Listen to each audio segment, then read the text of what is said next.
As a child, video games were incredibly immersive. It was second nature to just be completely sucked into the game. But as I got older and played those older games again, what I could have sworn, absolutely sworn to be so realistic, has had the magic of childhood imagination ripped away and become a blocky mess. Getting really immersed in video games as a whole, as an adult, is just so much tougher. If only there was a way to get really into the game. Into the game. Into the game. Into the game! Virtual reality! No, not that garbage, get that out of here. Real virtual reality has come a long way from those first nauseating steps of the Virtual Boy.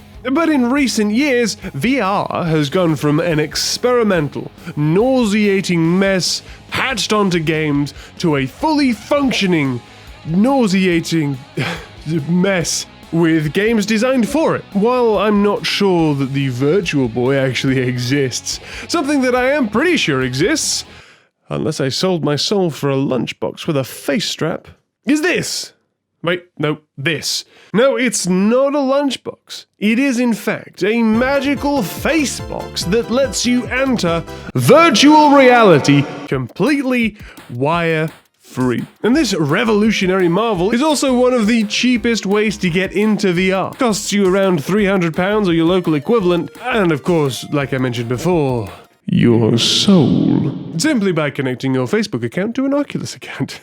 Now, a lot of people have had issues with this, and I can kind of understand the worries, but unless you're some form of big hit celebrity or criminal mastermind, I doubt there's a lot that Facebook don't already know. They're trying to track us.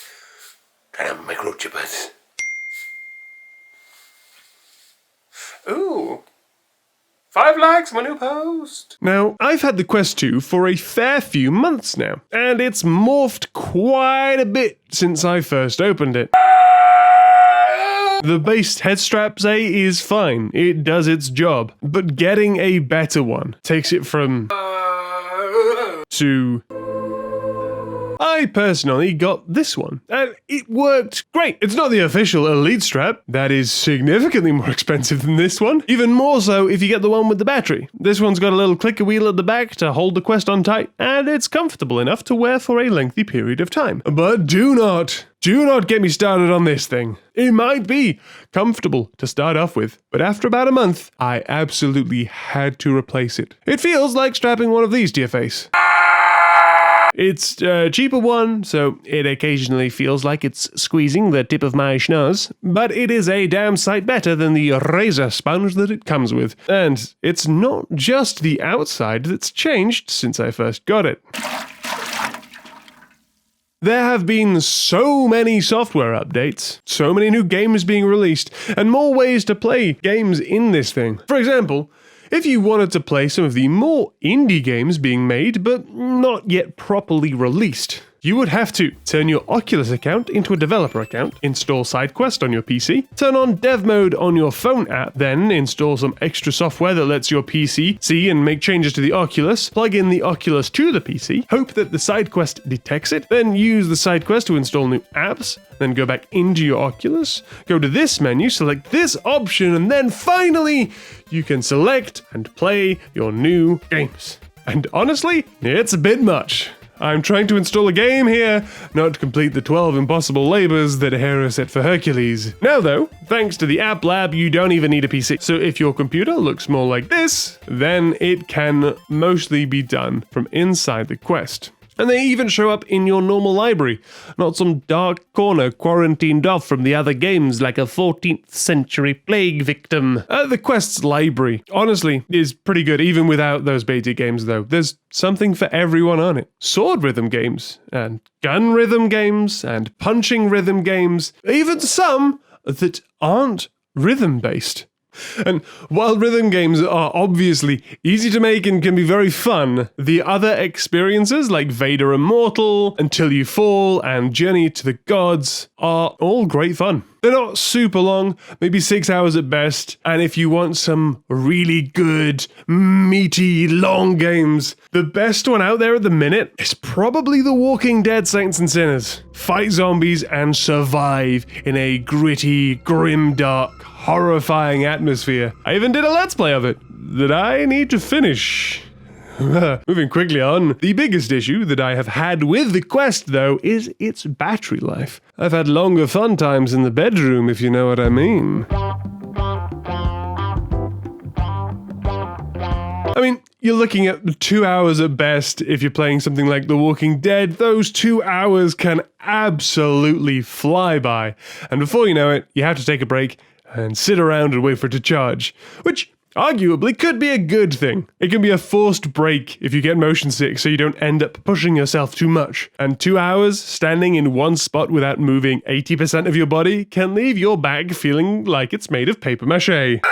Especially for me, when my body forgets which way it's facing compared to inside the game, meaning that I think I'm facing forward, but in reality my spine is twisted like a water slide. After a quick stretch and a sit down, you will be ready to go again. The Quest will be far from it. Do you know how long it takes to charge the Quest 2 from empty to 100%? Have a guess. Pause the video, write it in the comments, and then I'll tell you, and then you can just look at the difference. Ready? 2 hours. It takes 2 hours to charge for 2 hours of use. It's crazy. Now yes, this can be alleviated with a battery strap, like I said before, but that'll just cost you, another £150, if you can even find one. So, I've talked about the hardware and the software, but what about the actual VR experience?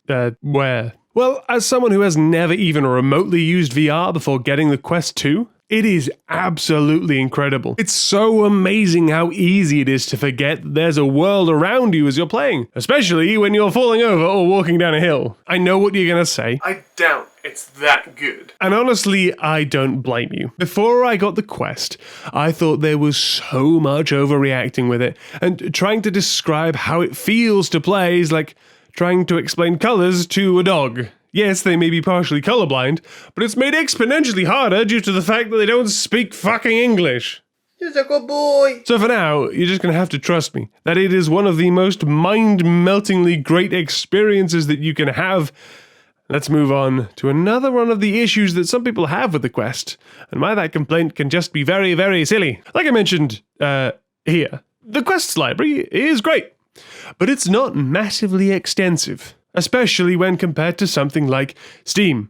That has VR games like 18 has acne. There's a lot of it, but it's not necessarily a good thing. But what if I told you that you too could join in on all of the Steam VR action? Well, just take this very, very expensive cable, plug it into the side of the small magic box, and plug it into a bigger magic box, and voila! As long as you have the Oculus app installed, you can play all of those lovely PCVR games. But now you've made a problem. You've taken your amazing wireless VR system and gone and added a wire. It makes it so much more heavier and so much more awkward.